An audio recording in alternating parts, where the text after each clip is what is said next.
Hola a todos, bienvenidos al canal. Les quería contar rápidamente que lo que están a punto de ver es un video de nuestro curso de hongos y antifúngicos. En caso que les guste y que quieran seguir aprendiendo con nosotros, pueden adquirir el resto del contenido en nuestra página de grupomedi.com. A propósito, si piensan hacerlo, estos son los mejores días porque actualmente estamos de cumpleaños y toda nuestra oferta académica tiene un 50% de descuento. Así que si quieren aprender mejor sobre hongos o a leer mejor electrocardiogramas o placas de tórax o antibiogramas o un montón de otros temas, tenemos diplomados y cursos para todo eso y para más.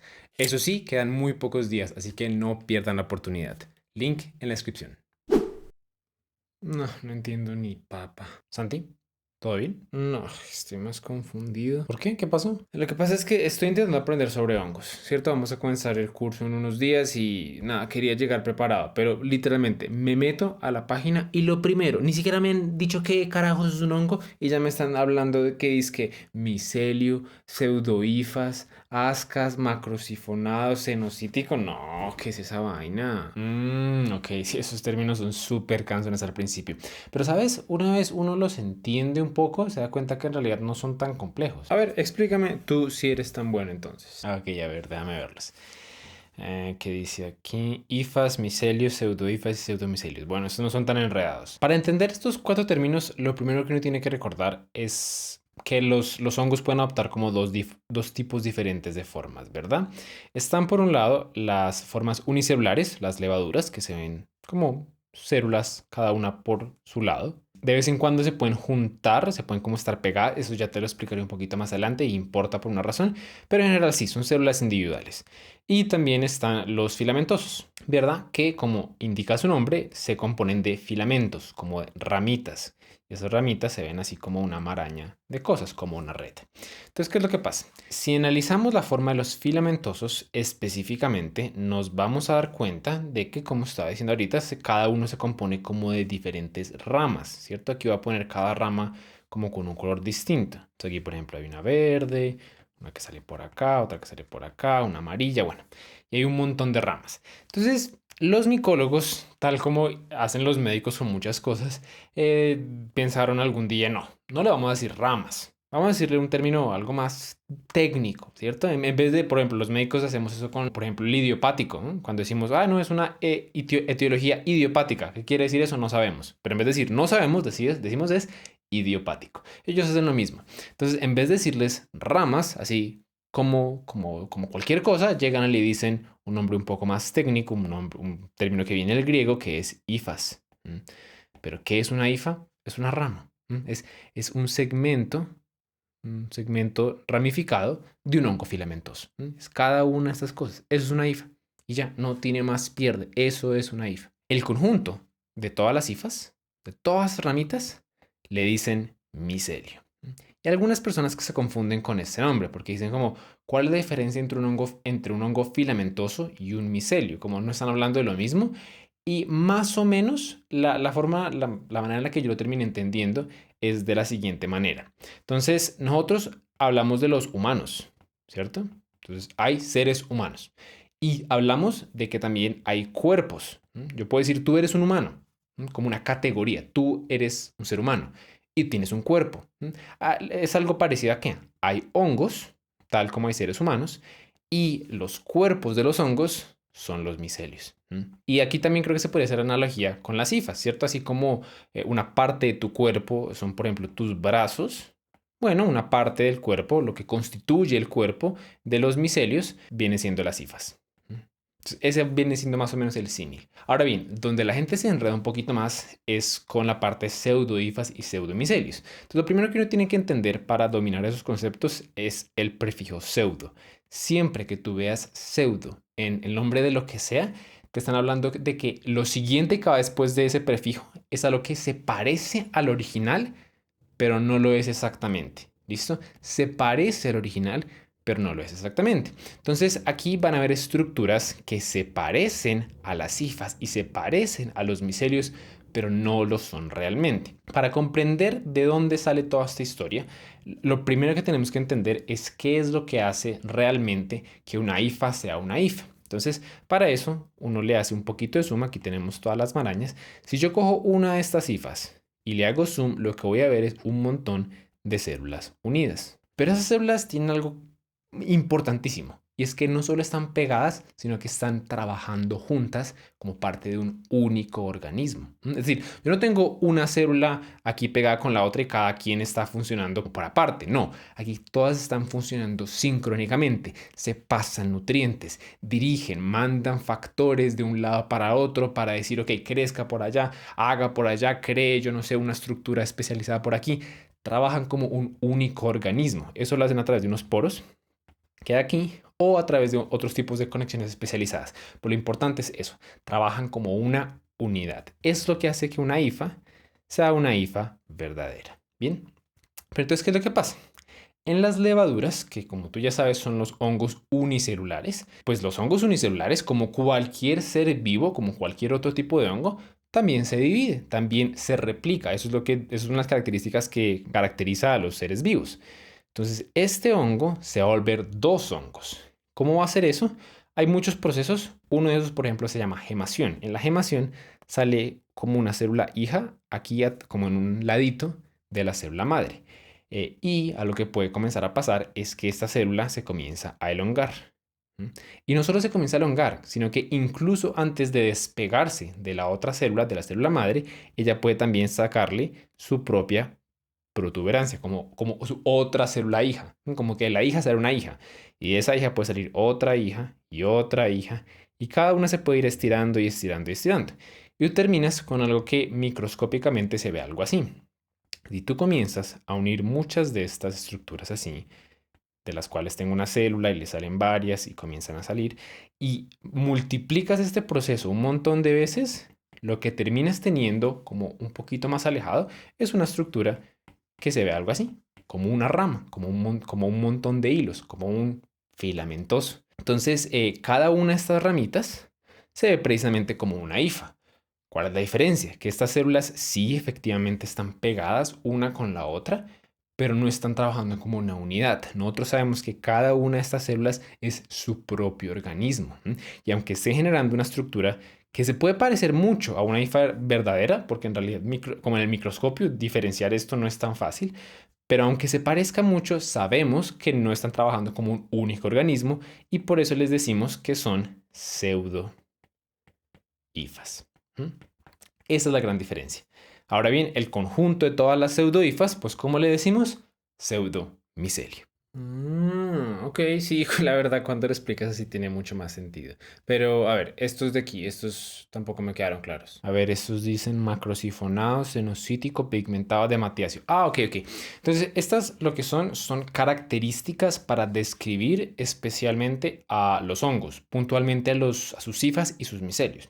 Entonces, de nuevo, todo esto realmente, si uno es muy honesto, se devuelve a la nomenclatura técnica de cosas que en realidad son muy sencillas. Entonces, comencemos con la primera. Si nosotros cogemos un hongo, ¿cierto? O cogemos dos hongos y analizamos sus hifas, nos vamos a dar cuenta que tal como tú y yo somos distintos, bueno, tal vez tú y yo no somos la mejor analogía, pero tal como dos personas son distintas, hay casos en donde yo puedo observar una hifa de un hongo aquí y ver una hifa de otro hongo y observar que es mucho más gruesa, que sus hifas, cada una de las ramas es más grande.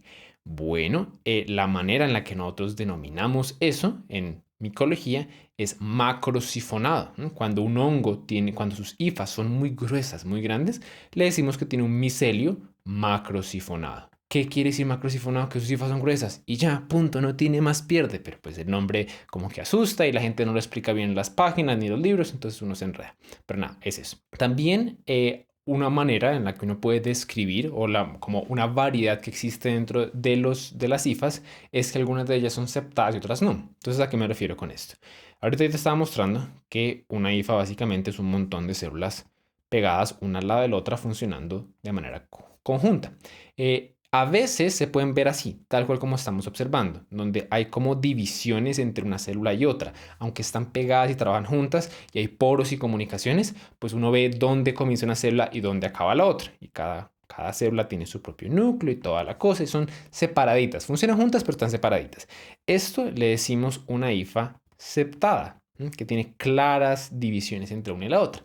A veces no pasa así. A veces cuando se forma una hifa no ocurre la tabicación que separa una célula de la otra, sino que termina como compartiendo el mismo citoplasma. Entonces uno ve algo así. Uno ve la hifa y uno ve que aquí debe haber una célula, aquí otra, porque esos son los núcleos, otra y otra, pero no hay divisiones, no existen esas divisiones. Bueno, la manera en la que se denomina eso, los micólogos, es que esto es un micelio o una hifa cenocítico. ¿Qué otro término viste por acá? Ah, bueno, pigmentado. Entonces, bueno, este nombre es más bien obvio. ¿Qué quiere decir un micelio o una hifa pigmentada? Que tiene color. De que cuando uno lo observa tiene color. El color más típico que se describe usualmente o como que se le da cuando uno habla de esto es que sea negro, que sea como con melanina. Algunos hongos producen melanina. Eso de hecho es algo que los protege a veces. Y uno los llama así. Tiene un micelio pigmentado, hifas pigmentadas. Y a ese grupo de hongos que tiene hifas pigmentadas, muchas veces los vas a encontrar como hongos de matiáceos. ¿Qué es un hongo de matiáceo? Es un hongo con hifas pigmentadas. Y ya. También hay los opuestos, los hongos que no son pigmentados, sino que son muy claros, muy transparentes. Esos los vas a encontrar, frecuentemente llamados hialohifomicetos. Micetos viene de hongo, hialo viene de claro.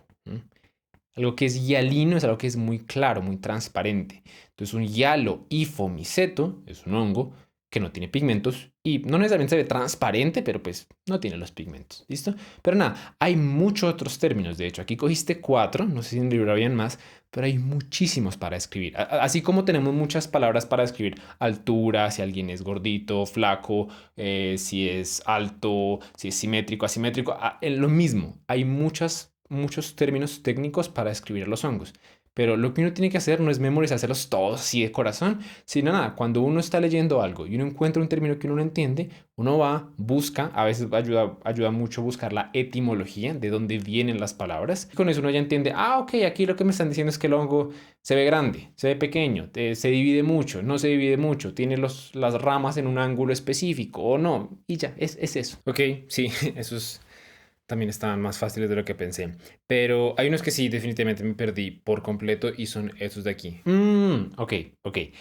Estos términos tienen que ver más que todo con una categoría de estructuras importantes en los hongos que su nombre general son las esporas.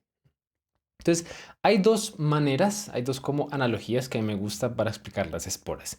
Una que ayuda a entender mucho la nomenclatura y otra que ayuda a entender un poco más la funcionalidad. Entonces, comencemos con la de la nomenclatura. Entonces, a mí me gusta hacer la analogía para explicar la nomenclatura de que las esporas son algo así como los descendientes o los hijos de los hongos, ¿cierto? Entonces, no sé si tú te has fijado, pero cuando hay un ser humano y ese ser humano tiene un hijo, hay muchas maneras en las que podemos nosotros llamarle a ese hijo.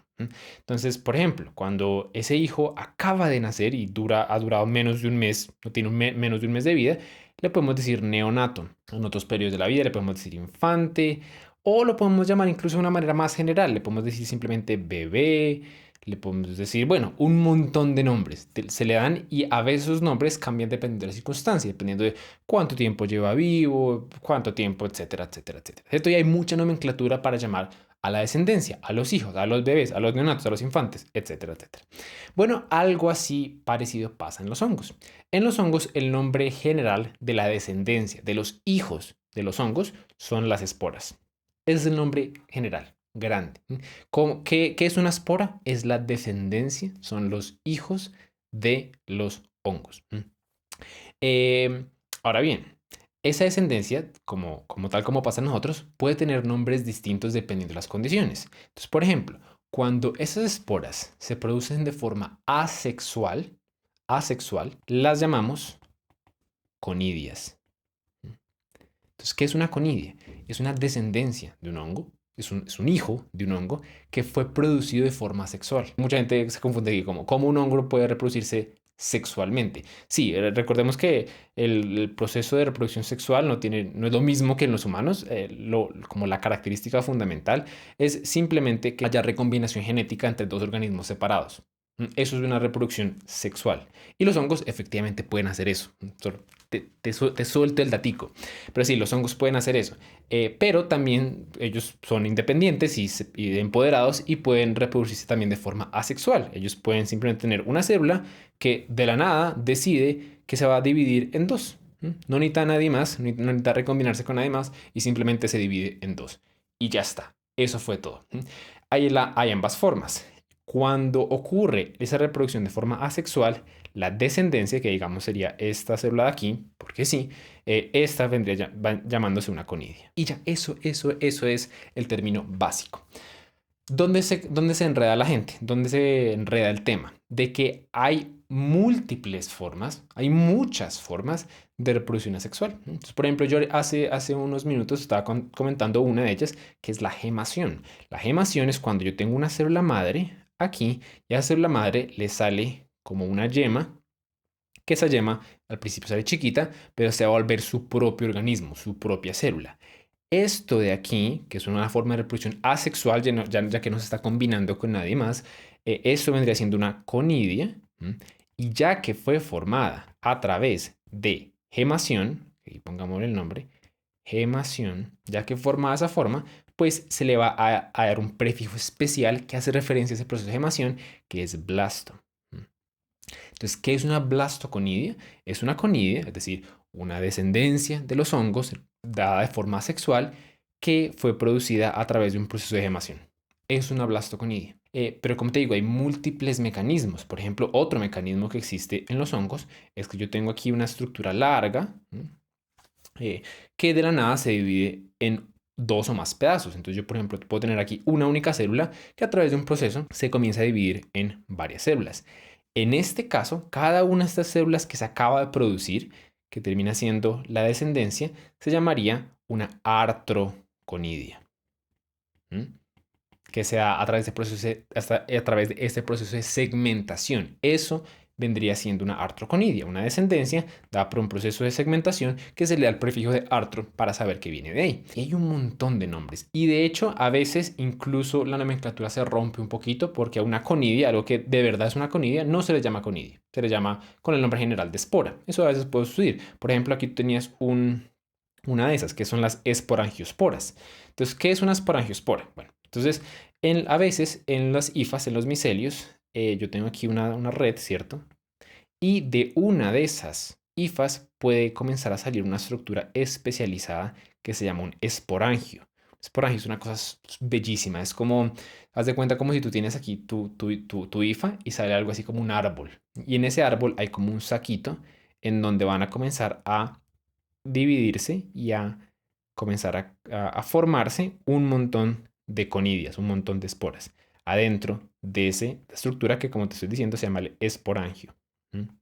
Es otra manera de reproducción en este caso sexual, a través de una estructura especializada que es el esporangio. Todo lo que se genera dentro de ese esporangio, que son esporas, son conidias, van a llamarse esporangios poras. Y de hecho, todo esto que estamos describiendo, ayuda a identificar el tipo de hongo. Los micólogos expertos llegan y dicen, este tiene esporangios, entonces puede ser este o este hongo. Este hongo no se hace así, este hongo se hace así. Este hongo, por ejemplo, hay hongos que se dividen por este mecanismo, hay otros hongos que se dividen por este mecanismo, y ellos pues se la pasan la vida estudiando cuál es cuál. Nosotros afortunadamente no tenemos que saber eso, pero ese es básicamente el tema. Ok, esa analogía me gustó bastante, pero dijiste que había otra forma de explicarlo, ¿no? Ah, sí, casi se me olvida. Entonces, bueno, todo lo que te expliqué hasta ahorita fue la analogía para entender la nomenclatura de las esporas y las conidias. Sin embargo, el problema de esa analogía es que pone todo en términos humanos. Entonces uno tiende a pensar, una conidia, una espora, es tal como un bebé humano, ¿cierto? Ya es otra cosa que funciona por sí misma, ya está lista, ¿cierto? Es chiquita, pero funcional. Las esporas no funcionan así en general. Ellas funcionan más, y aquí viene la analogía, como semillas. Entonces, ¿qué es lo que sucede? Yo tengo aquí un árbol. Y ese árbol, pongámosle que es un árbol bueno, no, yo sé que mis habilidades artísticas no son perfectas, pero yo tengo un árbol de manzanas. Entonces, dentro de esa manzana, la manzana es el fruto. En nuestra analogía, la manzana viene siendo el hongo. Bien, dentro del hongo se producen unas semillas. Esas semillas, si nosotros le hiciéramos zoom y viéramos específicamente como la parte interna de la manzana, ahí veríamos que hay semillas. Esas semillas vienen siendo una representación mucho más fiel a cómo funciona una conidia. Entonces, las semillas, vienen siendo la analogía de las esporas. ¿En qué sentido? En que cada semilla de la manzana no es en sí misma una manzana todavía. No es como en un ser humano donde un bebé ya es un ser humano en sí mismo. Entonces, ¿qué es lo que va a pasar? Una vez esa espora, esa semilla se libera, pueden pasar varias cosas. Uno, se libera y cae en un montón de arena, en cuyo caso no va a pasar absolutamente nada. Esa semilla en la arena nunca va a llegar a ningún lado. Pero si esa semilla llega a un suelo fértil, donde hay nutrientes, donde hay las condiciones apropiadas, esa semilla eventualmente se va a volver un árbol y ese árbol a su vez va a llevar a una manzana. Esa es la manera en la que funciona una semilla y es la misma forma en la que funciona una espora. Los hongos, ahora sí ya llevándolo a la aplicación, los hongos van a producir conidias. Esas conidias todavía no van a ser organismos funcionales, pero van a estar ahí pendientes, van a estar ahí listos. Muchas veces van a estar, por ejemplo, en el medio ambiente. Y cuando llega un incauto y tiene contacto con esas conidias, esas esporas, y las adquiere, se contagia con ellas frecuentemente a través de la inhalación, llega alguien y las inhala, ¡frum! Esas conidias van a entrar al organismo y van a encontrar un sitio, frecuentemente lo que te digo, los pulmones, y ahí van a encontrar las condiciones apropiadas para germinar. En ese punto, estas conidias o esporas van a comenzar a volverse su propio organismo, su propio hongo que nos va a infectar. Muy linda la historia. Pero sí, esa es más o menos la forma en la que funcionan. Funcionan más como una semilla de un fruto que como un bebé así tal cual.